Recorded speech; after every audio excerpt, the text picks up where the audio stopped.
Hello বন্ধুরা, আজকে পয়লা বৈশাখ আমি মন্দিরে পুজো দিতে চলে এসেছি এবং এখানে আরও লোকজন সবাই আসছে পুজো দিতে। মন্দিরটা ভালো ভিড় হয়েছে, বাড়ির সামনে ডাকাতকালী বাড়ি আছে। পুজো দিতে এসেছি আমরা এখানে পয়লা বৈশাখে কোনোবার আসিনি, এই বছর প্রথম আসলাম ডাকাতকালী বাড়ি। তো প্রত্যেকের কালীঘাটে যাই, তো এবার হচ্ছে কালীঘাটে যাইনি, তো ডাকাতকালী এসেছি। এখানে প্রচুর ভিড় হয়েছে। এখানে যারা হালখাতা করে এখানে হালখাতা করছে, দেখুন ঠাকুর নিয়ে এখানে পুজো দিচ্ছেন। ঠাকুরমশাই দুই পাশে বসে আছেন, পুজো দিচ্ছে যারা হালখাতা করে।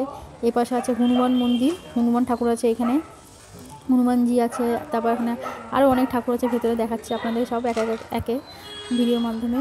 এখন এখানে হনুমান ঠাকুরকে সবাই পুজো দেওয়ার জন্য দাঁড়িয়ে আছেন।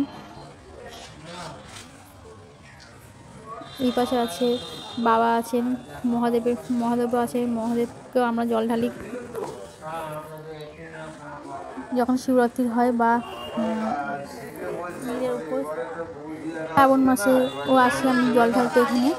তো পয়লা বছর কোনো বছর আসিনি, এই বছর প্রথম আসলাম। এরকম ভেতরে আরও ঠাকুর আছে, সবাই দাঁড়িয়ে আছেন, সবাই পুজো দিচ্ছেন। আরও অন্যান্য যে ঠাকুরগুলো আছে, তো আর যারা অঞ্জলি দেবেন পয়লা বছর তারা এখানে দাঁড়িয়ে আছে লাইনে, মাও দাঁড়িয়ে আছেন লাইনে, আমরা ডাকছে লাইনে যাওয়ার জন্য। এখানে আরও লোকজন আসছে, দেখুন এই পাশে আরও সবাই পুজো দিচ্ছে, বাইরে ঠাকুরকে ধূপ দিচ্ছেন, মহাদেবকে এখানে ধূপ দিচ্ছে। এই পাশে আছে মহাদেবও আছে, এখানে এই পাশে সব দাঁড়িয়ে আছেন। আমরা চলে এসেছি মন্দিরের ভেতরে, অঞ্জলি দেওয়ার জন্য দাঁড়িয়ে আছি। প্রথম অঞ্জলি দেওয়ার যারা অঞ্জলি দেবেন তারা প্রসাদগুলো নিয়ে ঠাকুর মশাই প্রথমে ঠাকুর ছুঁয়ে দিয়ে দিচ্ছেন, তারপর লাইনে দাঁড়িয়ে আছে সবাই অঞ্জলি দেওয়ার জন্য। এই যে দেখুন মাকে দেখে নিন সবাই ভিডিওর মাধ্যমে। এই পাশে আরও ঠাকুর আছে, এই দেখুন এখানে এই পাশে আছে মহাদেব আছে। এই যে মহাদেবকে দেখে নিন, মহাদেবকে আমি জল ঢালতে আসি। মন্দিরটা বেশ ভালোই, সব রকম ঠাকুর আছে, ভালোই ভিড় হয় মন্দিরটা। এবার আমরা অঞ্জলি দেবো, একে একে সবার পুজো দেওয়া হয়ে গেলে তারপর আমরা অঞ্জলি দেবো। একসাথে সব স্টার্ট করবেন অঞ্জলি দেওয়ার জন্য। দেখুন এখানে প্রচুর ভিড় হয়েছে, সব লোকজন দাঁড়িয়ে আছেন।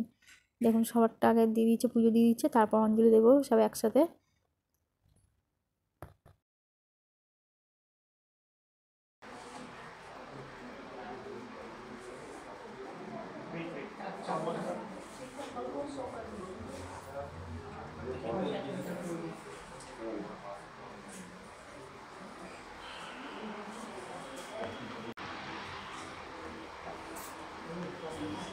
আমাদের পুজো দেওয়া হয়ে গেছে, আমরা চলে এসেছি বাইরে। এবার মা এখানে বাইরে হনুমান ঠাকুরকে মালা পরাচ্ছেন। আমরা ভেতরে আমরা সব ঠাকুরের জন্য মালা কিনেছি, বাবাকে মালা পরিয়েছি, মাকেও দিয়ে দিয়েছি মালা। এবার মা হনুমান ঠাকুরকেও মালা পরিয়ে দিচ্ছে, মালা পরিয়ে দিয়ে এবার এখানে হনুমান ঠাকুরের পাশে বাবাও আছেন। এবার মা এখানে আমার ধূপ দিয়ে দিচ্ছে ঠাকুরকে।